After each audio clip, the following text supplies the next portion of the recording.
The scorching summer sun dipped beneath the horizon as Penelope Dawkins clutched the reins of her exhausted mare, desperation clawing at her throat with each passing moment.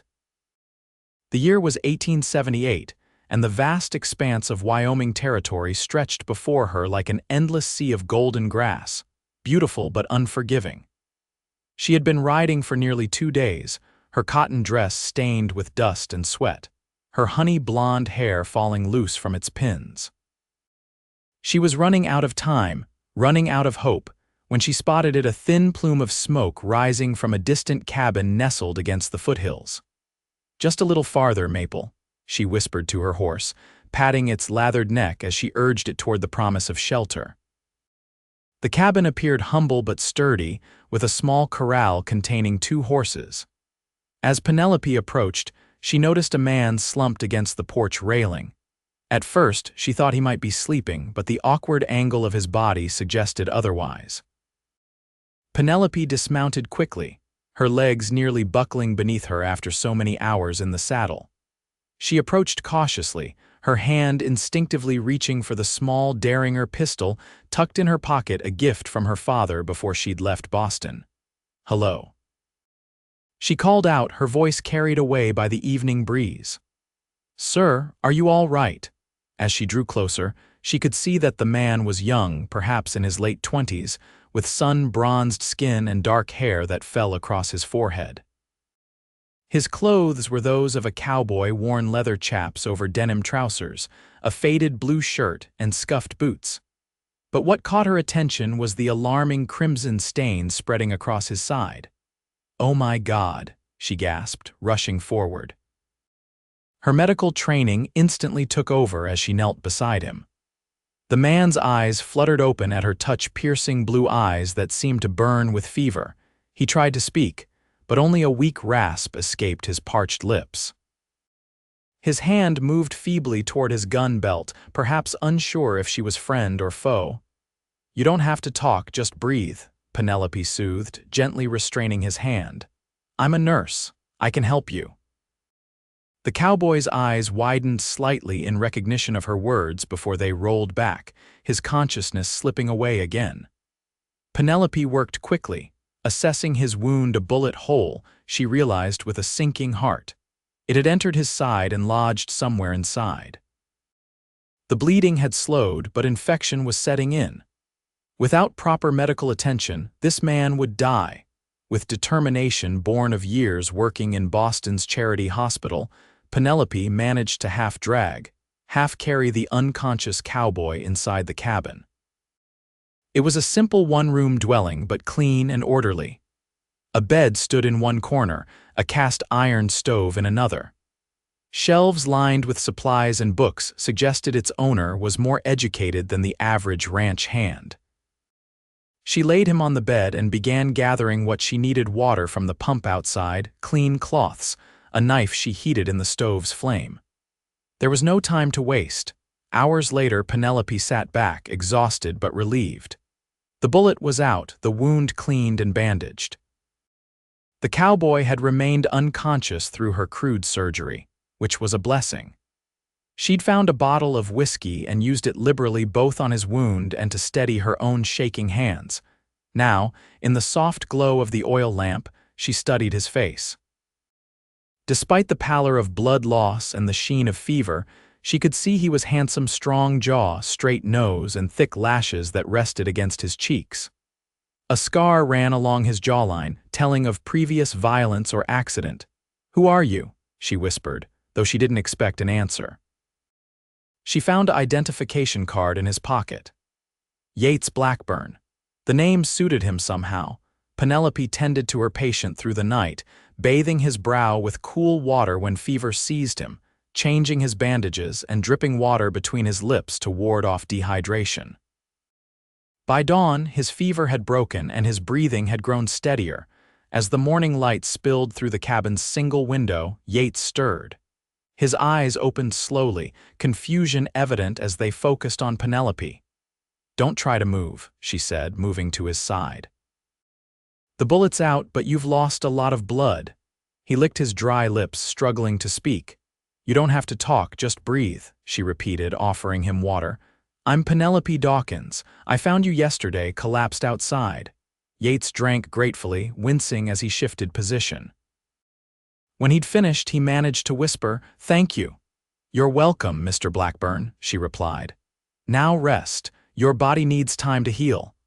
Over the next few days, Penelope cared for Yates while also tending to his horses and keeping the cabin in order. She found a garden out back that provided vegetables, and she managed to shoot a rabbit with the rifle she discovered above the door. Gradually, Yates regained his strength. He began speaking more, though conversation clearly exhausted him. "Why are you out here alone?" he asked on the third day. Watching as Penelope prepared a stew, she hesitated, unsure how much to reveal to this stranger. "I was traveling to meet my uncle in Laramie. He's ill, and I'm the only family he has left." It wasn't the whole truth, but it wasn't entirely a lie either. Her uncle was indeed in Laramie, though she doubted he would welcome her arrival. "What happened to you?" she asked, turning the conversation away from herself. Yates's expression darkened. "Rustlers. They've been hitting ranches all through the territory. I work for the Circle B Ranch, was out checking fence lines when I came across them with some of our cattle." He paused, a grimace of pain crossing his face. "They didn't take kindly to being interrupted. You're lucky to be alive," Penelope said softly. "Thanks to you," he replied, his blue eyes holding hers with an intensity that made her cheeks warm. "I was merely in the right place at the right time. Most women would have ridden on by, especially seeing a strange man with a gun." Penelope smiled slightly. "I'm not most women, Mr. Blackburn. I can see that," he said. "And please call me Yates." As the days passed, Yates grew stronger. He began moving around the cabin, though Penelope insisted he use the walking stick she'd fashioned from a sturdy branch. They fell into a routine. She would prepare meals and change his bandages, while he would tell her about the territory, the people, and the ranch where he worked. Penelope learned that Yates had come west 5 years earlier, leaving behind a failed law practice in St. Louis. He'd worked his way up from ranch hand to foreman at the Circle B, earning the trust of its owner, Harold Bentley. "What about you?" Yates asked one evening as they sat on the porch, watching the sunset paint the prairie in shades of gold and crimson. "What brings a Boston nurse all the way to Wyoming?" Penelope stiffened slightly. "How did you know I'm from Boston?" Yates smiled. "Your accent, it's faint, but it's there. Plus, your medical knowledge is too advanced for a frontier doctor's apprentice." She sighed, realizing she couldn't keep her story hidden forever. "I worked at Massachusetts General Hospital for 3 years. I was good at my job, respected. But then..." She trailed off, the memories still painful. "You don't have to tell me," Yates said gently. Penelope looked at him, at the genuine concern in his eyes. Something about his quiet strength made her want to unburden herself. "There was a doctor there, Dr. James Harrington. He was brilliant, charming, I thought." She shook her head. "I was foolish enough to believe he loved me. We were to be married. But a week before the wedding, I discovered he was already married with a family in New York." Yates's expression hardened. "The bastard." The hospital board sided with him, of course. He was too valuable to lose. I was asked to resign to avoid any unpleasantness. My reputation was ruined. She looked down at her hands. "My uncle wrote years ago, inviting me to join him in Laramie. At the time, I had no interest in the frontier. Now it seems like my only option." "I'm sorry," Yates said. "Men like that deserve a special place in hell." Penelope gave a small laugh. "Well, before I left, I made sure to inform his wife of his activities. Last I heard, she was divorcing him and taking half his fortune." Yates grinned. "Remind me never to cross you, Miss Dawkins."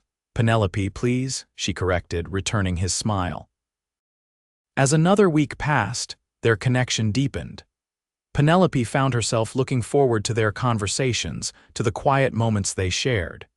Yates was unlike any man she'd known in Boston, straightforward, without pretense, yet thoughtful and intelligent.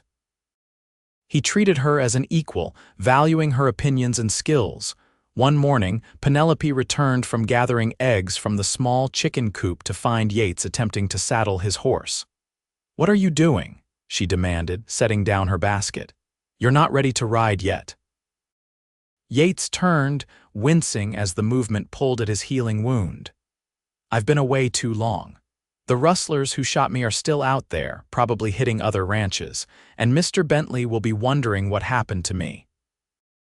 "You'll reopen your wound and bleed to death before you reach the ranch," Penelope argued, stepping between him and the horse.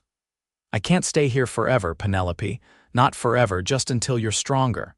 She placed her hand on his arm. "Please, Yates, another few days won't make a difference." He looked down at her hand, then at her face, his expression softening. "All right, a few more days." Those days were filled with a growing tension neither of them acknowledged. Their hands would brush as they passed items at the table, their eyes would meet and linger. Penelope found herself more aware of Yates's presence than ever, the broad width of his shoulders, the way his shirt stretched across his chest when he reached for something on a high shelf, the dimple that appeared in his left cheek when he smiled. On the 10th day after she'd found him, Penelope was washing dishes when she felt Yates behind her. She turned, finding him standing closer than she expected, his blue eyes intent on her face. "I've been thinking," he said, his voice low. "About what?" she asked, her heart suddenly racing. "About what happens when I leave here, about what happens to you." Penelope set down the plate she was drying. "I'll continue to Laramie as planned. Your uncle, will he welcome you? Will he help you establish yourself?" She hesitated. The truth was, she wasn't certain. Her uncle had written that single letter years ago, but there had been no correspondence since. She wasn't even sure if he still lived in Laramie. "I'll manage," she said finally. Yates took her hand, his calloused palm warm against hers. "There's a need for medical skills at the ranch. Mr. Bentley's wife has been ailing, and the nearest doctor is 2 days' ride away." "Are you offering me a job, Mr. Blackburn?" Penelope asked, attempting to keep her tone light despite the electricity that seemed to flow between them. "I'm offering you a possibility," he replied seriously. "The ranch could use someone with your knowledge, and it would give you time to settle into the territory, to decide what you want." What she wanted. The phrase echoed in her mind as she looked up at him. What she wanted was becoming increasingly clear, but also increasingly frightening. "I'll consider it," she said. That night, Penelope lay awake on the makeshift bed she'd fashioned from blankets, listening to Yates's steady breathing from the bed. She'd insisted he keep it, despite his protests. Her mind raced with possibilities. Going to the ranch would mean staying near Yates, but it would also mean facing new people, a new environment. After her experience in Boston, the thought of being judged and found wanting again was terrifying. But the alternative, continuing to Laramie and an uncertain welcome, seemed even more daunting. And there was Yates himself. In just these short days, he'd become important to her in a way she hadn't anticipated. The thought of saying goodbye made her chest ache. The next morning, they were sharing a simple breakfast when the sound of approaching horses broke the quiet. Yates was on his feet instantly, reaching for his gun. "Stay inside," he ordered, moving to the window. Penelope ignored him, joining him at the window. 3 riders were approaching, 2 men and a woman, all on fine horses. "It's all right," Yates said, relaxing. "It's Mr. Bentley, his son Thomas, and his daughter Catherine." Relief flooded his features, quickly replaced by something like regret as he glanced at Penelope. The riders dismounted outside, and Yates stepped onto the porch to greet them.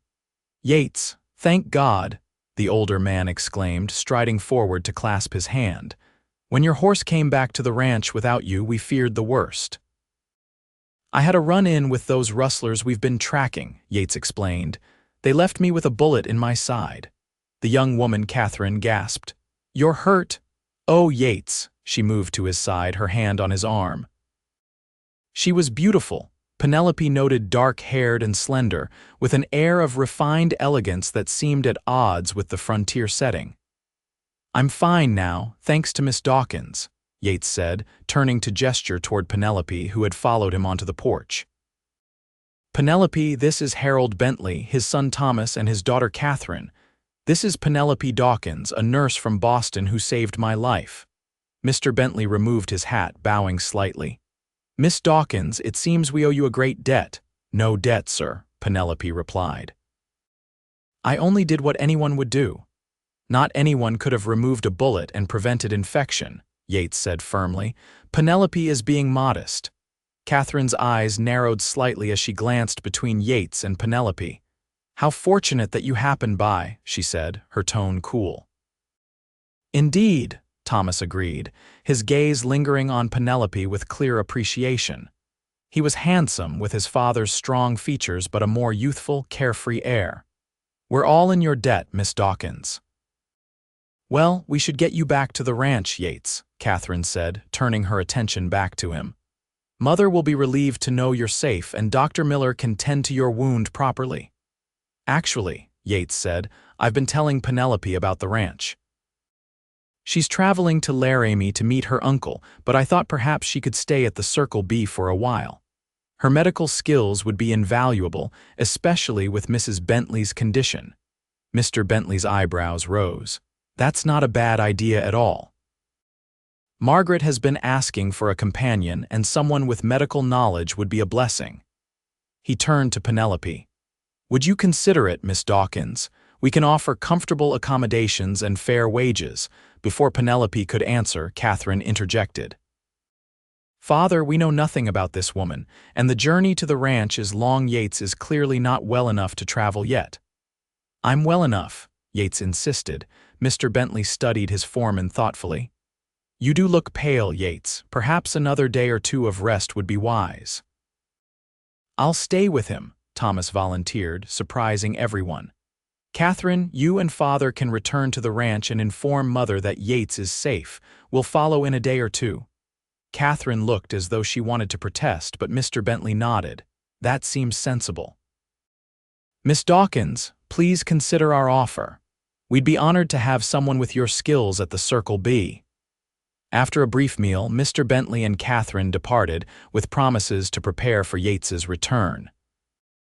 As they rode away, Penelope couldn't help but notice Catherine's backward glance, her eyes fixed on Yates with unmistakable longing. Thomas proved to be charming company, regaling them with stories of ranch life and his adventures in the territory. He was clearly taken with Penelope, his attentions flattering but slightly overwhelming. That evening, as Penelope prepared supper, Thomas stepped outside to check on the horses, leaving her alone with Yates for the first time since the Bentleys' arrival. "You didn't tell me about Catherine," she said quietly, keeping her eyes on the potatoes she was peeling. Yates looked up from cleaning his gun. "What about her? She obviously cares for you," he sighed, setting the weapon aside. "Catherine is Mr. Bentley's daughter. We've known each other for years." "That's not what I meant." Yates was silent for a moment. "There was a time when Mr. Bentley made it clear he would welcome a match between us. Catherine is agreeable to the idea, and you?" Penelope asked, finally meeting his gaze. "I respect Catherine." "She's a fine woman." "That's not an answer." Yates stood and crossed to her, taking the knife and potato from her hands and setting them aside. "My feelings for Catherine are not what's keeping me from accepting that match." "What is then?" Penelope whispered, her heart pounding. Before he could answer, the door opened as Thomas returned, bringing with him a gust of cool evening air. The next day passed in a flurry of preparation for their departure to the ranch. Thomas had brought extra horses, and they packed what supplies they would need for the journey. That night, after Thomas had retired to his bedroll on the porch, Penelope found herself unable to sleep. She slipped outside, careful not to disturb Thomas, and walked to the small creek that ran behind the cabin.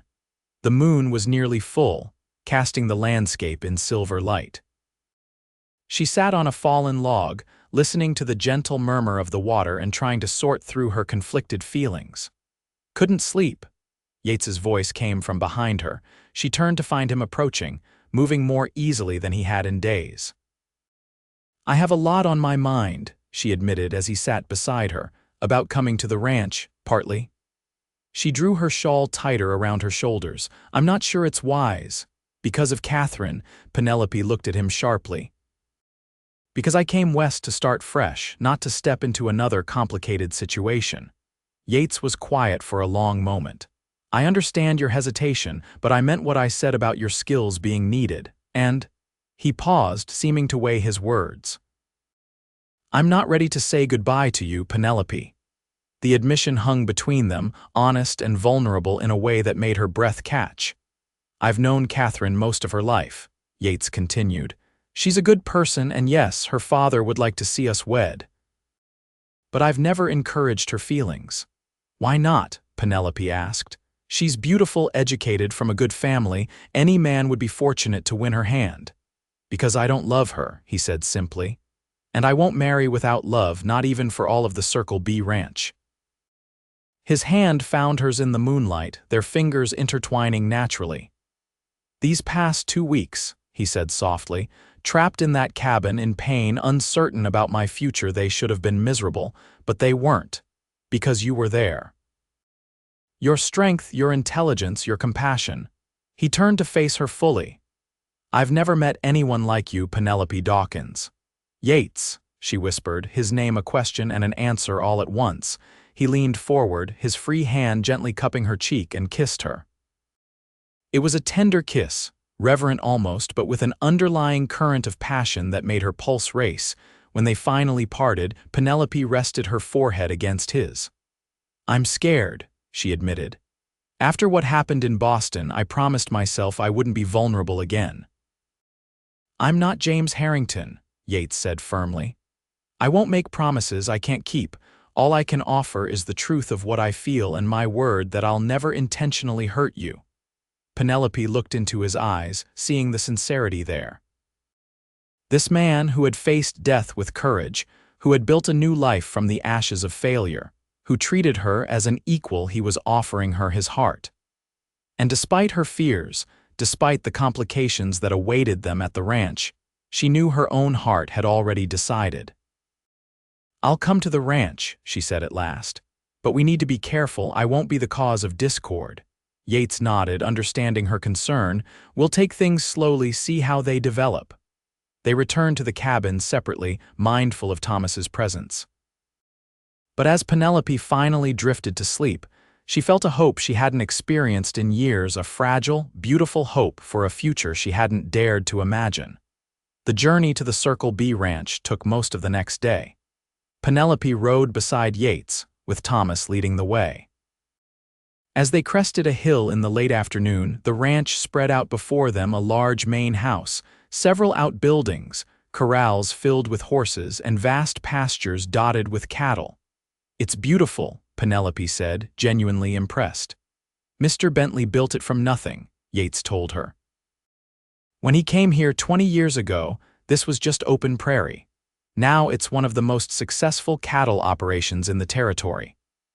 As they approached the main house, several figures emerged onto the porch. Mr. Bentley, Catherine, and an older woman who must be Mrs. Bentley.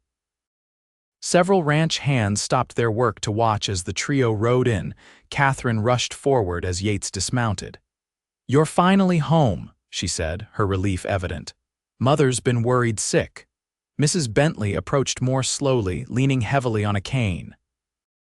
She was thin, her face pale but still beautiful, with the same dark hair as her daughter, now streaked with gray.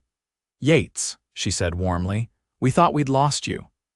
It would take more than a bullet to keep me away, Mrs. Bentley, he replied, bending to kiss her cheek. And this must be the angel who saved you, Mrs. Bentley said, turning to Penelope. Welcome to Circle B, Miss Dawkins. Penelope was shown to a comfortable room in the main house, where she was able to bathe and change into fresh clothes provided by Catherine.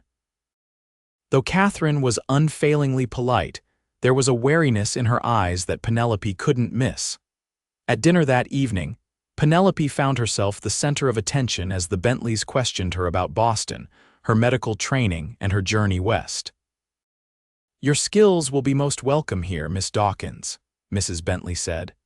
My heart gives me trouble, especially in the winter months, and Doc Miller can rarely make the journey from town when the weather turns.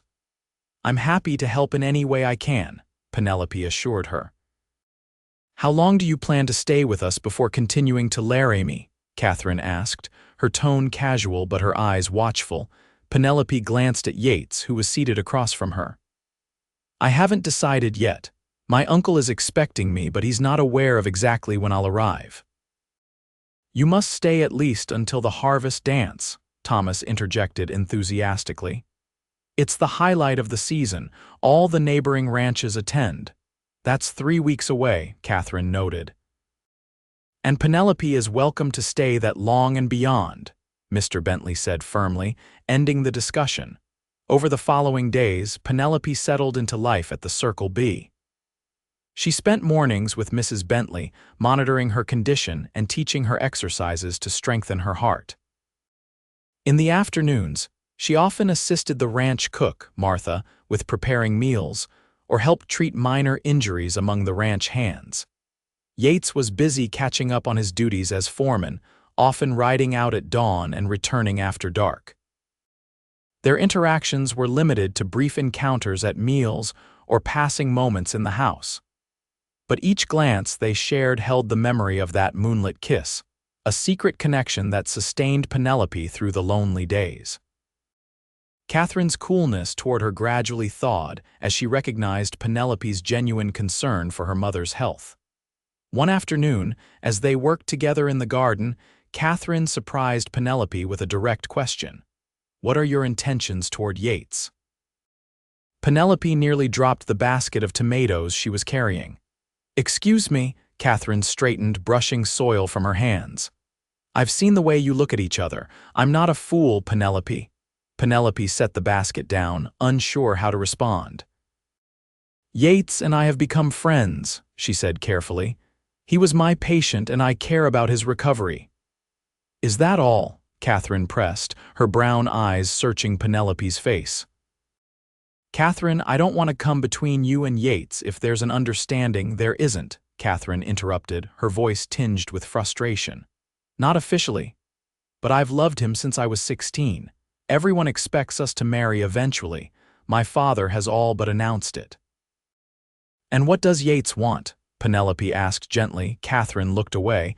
"He respects me, he's kind to me, but—" She sighed. "He's never looked at me the way he looks at you." Penelope felt a pang of sympathy for the younger woman. "I'm sorry, Catherine, I never intended to complicate things." "It's not your fault," Catherine said, surprising her. "You saved his life, and if he cares for you—" She straightened her shoulders. "I want Yates to be happy even if it's not with me." "That's very generous of you." Catherine gave a small, sad smile. "Not really. I'm still hoping you'll decide to continue to larry me." After that conversation, a tentative friendship began to form between the two women. Catherine, Penelope discovered, was intelligent and capable with a deep love for the ranch and its people. In another life, they might have been true friends. Meanwhile, Yates continued to keep his distance, though his eyes followed Penelope whenever they were in the same room. She understood his caution. The ranch's smooth operation depended on harmony among its inhabitants, and any open romance between them would upset the delicate balance. 2 weeks after their arrival at the ranch, disaster struck. A late summer storm swept across the prairie, bringing lightning that sparked a wildfire in the drought-dry grass. The blaze spread rapidly, threatening the ranch's southern pastures where half the herd was grazing. Every able-bodied person on the ranch rode out to help move the cattle to safety and fight the fire. Even Penelope joined, riding alongside Martha with wagons of water and supplies for the men. As night fell, the fire continued to advance. Penelope worked tirelessly, tending to burns and smoke inhalation among the ranch hands. She hadn't seen Yates for hours when Thomas rode up, his face blackened with soot. "Yates and father are trapped on the south ridge," he gasped. The fire circled around behind them. "I tried to reach them, but the flames were too high." Penelope's heart seemed to stop. "Where? Show me on the map." Thomas pointed to a rocky outcropping that overlooked the southern pasture. "There, but you can't go there, Penelope, it's too dangerous." But she was already mounting her horse. "The creek runs just below that ridge, if they can make it down to the water." "Penelope, wait." Thomas called, but she was already riding, pushing her horse to a gallop. The heat of the fire grew more intense as she approached the ridge. The smoke was suffocating, making it hard to see and breathe. But Penelope pressed on, wrapping a wet cloth around her face and urging her frightened horse forward. She reached the creek, which was running low but still held water. Following it upstream toward the ridge, she scanned the rocky slopes for any sign of movement. "Yates," she shouted, her voice barely audible over the roar of the flames. "Mr. Bentley." Then she saw them, two figures stumbling down the slope toward the creek. Mr. Bentley was leaning heavily on Yates, who was half dragging him down the steep terrain. Penelope rode toward them, dismounting to help. Mr. Bentley was barely conscious, his breathing labored. Yates wasn't much better, coughing violently as he struggled to support his employer's weight. "Help me get him on the horse," Yates rasped, his voice almost gone. Together they managed to hoist Mr. Bentley into the saddle. Penelope took the reins, leading the horse along the creek bed while Yates waded through the shallow water beside them. The fire raged on the banks, but the creek provided a narrow path of safety. By the time they reached the ranch, dawn was breaking. The fire had been largely contained, though isolated patches still burned. Catherine and Mrs. Bentley rushed out as they approached, faces tight with fear and exhaustion. "Father," Catherine cried, helping to lower him from the horse. Mrs. Bentley clutched her husband's hand as Penelope quickly examined him. "Smoke inhalation mainly," she diagnosed, "and exhaustion. But I don't think there's any permanent damage." As Mr. Bentley was carried inside, Penelope turned to Yates, who had collapsed onto a bench, his breathing still ragged. "Your turn," she said, kneeling in front of him. "I'm fine," he insisted, though his face was gray beneath the soot and his hands trembled. "You don't have to talk, just breathe," she told him firmly, echoing the words she'd spoken when they first met. She placed her stethoscope against his chest, listening to his lungs as he took shallow breaths. The familiar intimacy of the moment brought back memories of those days in the cabin.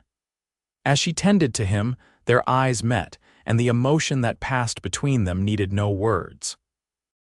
"You saved my life again," Yates whispered. "We're even now," she replied softly. Martha appeared with water and clean cloths, breaking the moment. Penelope continued her examination, relieved to find that, while Yates's lungs were irritated from the smoke, there was no serious damage. The next few days were busy as the ranch recovered from the fire. They had lost some cattle and a portion of grazing land, but thanks to the quick action of everyone, the damage was far less than it might have been. Mr. Bentley recovered quickly, though Penelope insisted he rest for several days. During his convalescence, he called Yates and Penelope to his room. "I owe you both my life," he said, his voice still rough from the smoke. "Yates, your loyalty goes beyond what any employer could expect. And Miss Dawkins, your courage in riding into that inferno."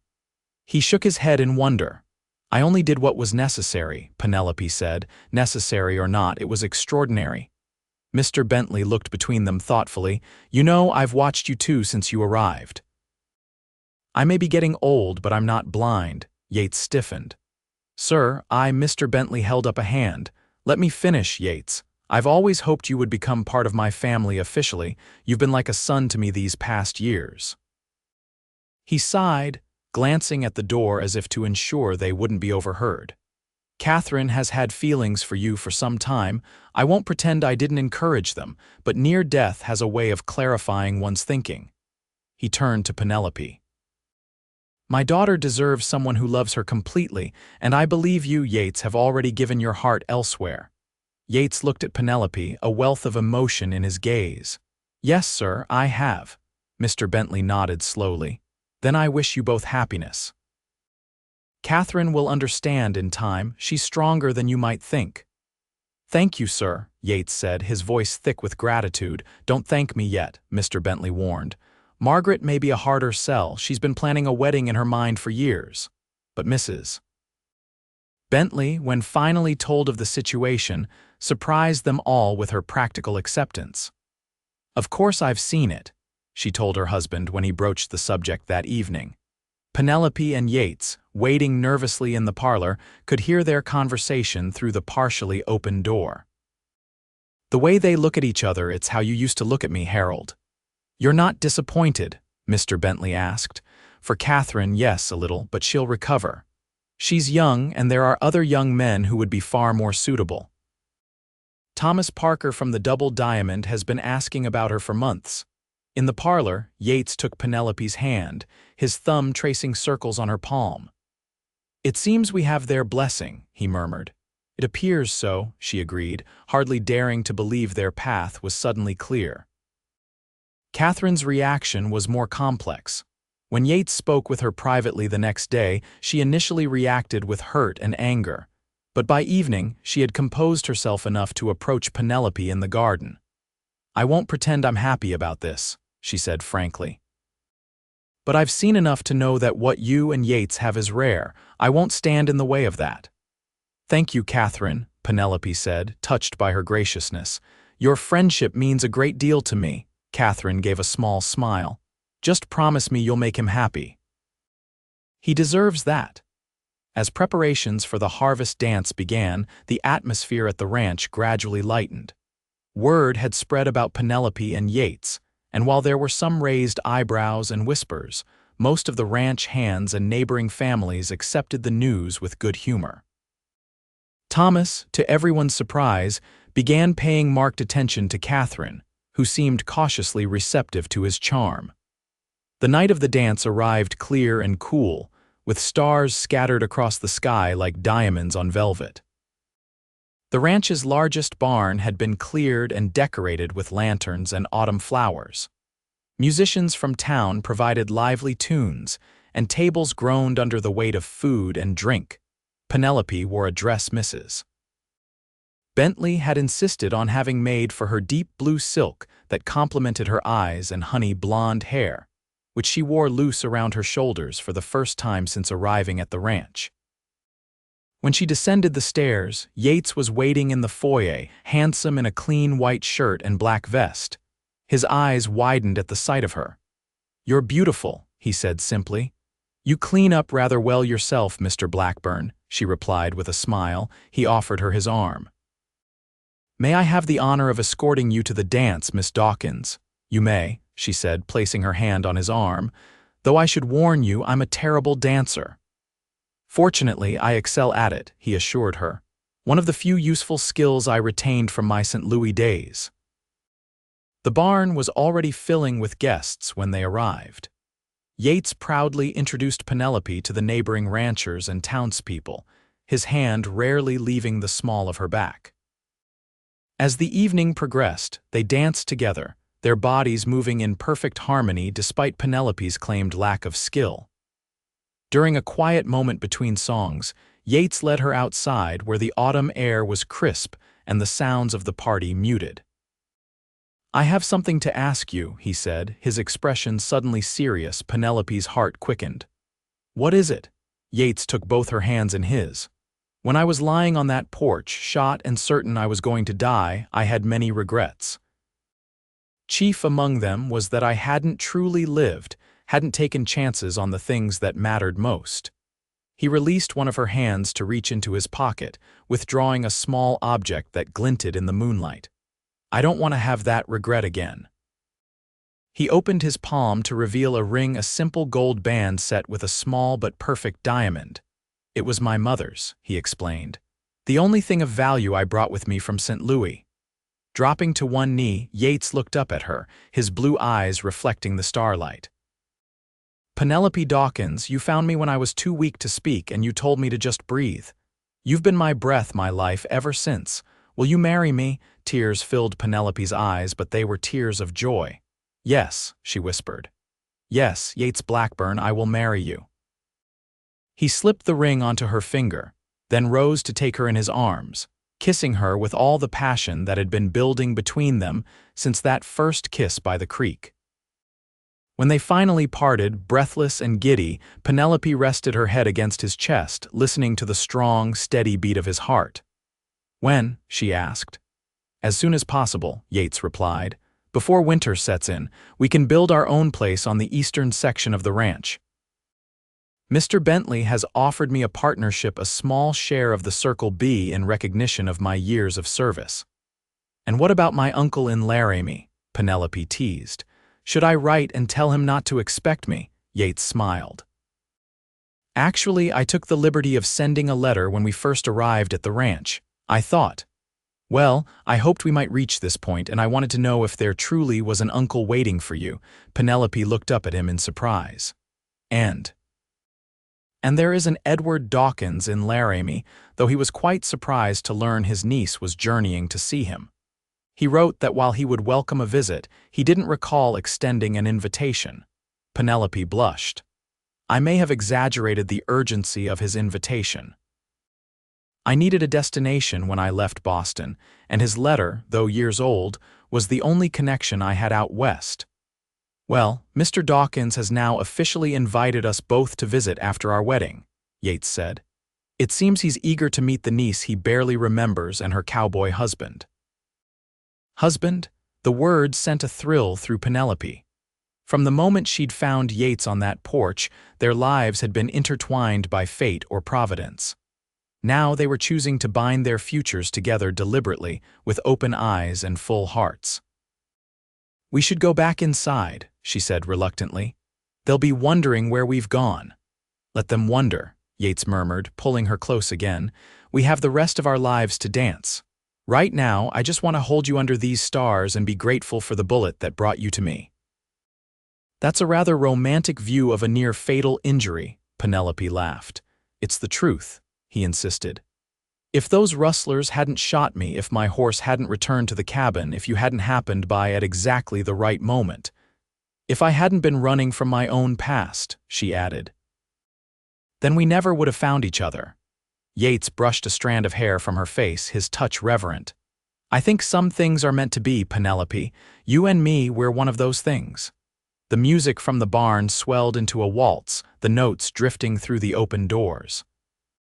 Without a word, Yates took Penelope in his arms and they began to dance there on the grass, beneath the vast Wyoming sky. 3 weeks later, they were married in the ranch's small chapel, with the Bentley family and all the ranch hands in attendance. Penelope wore a cream-colored gown that Mrs. Bentley had ordered from Denver, and Yates looked handsome and nervous in a new black suit. Catherine, who had gracefully accepted the role of bridesmaid, stood beside Thomas, their own courtship now cautiously blooming. Mr. Bentley gave Penelope away, and Mrs. Bentley dabbed at her eyes throughout the ceremony. As they exchanged vows, Penelope thought of the long journey that had brought her to this moment, the heartbreak in Boston, the desperate ride across the prairie, finding a wounded cowboy too weak to speak. She had told him to just breathe, never imagining that he would become the very air she needed to live. I now pronounce you husband and wife, the minister declared. You may kiss your bride. As Yates's lips met hers, sealing their promise with a kiss both tender and passionate, Penelope knew that her journey had finally reached its destination. She had come west seeking a new beginning, and she had found it in the arms of a cowboy who had taught her to breathe again, to live again, to love again. And as they walked out of the chapel into the golden autumn sunlight, surrounded by the cheers and well wishes of their new family, Penelope and Yates stepped forward together into the future.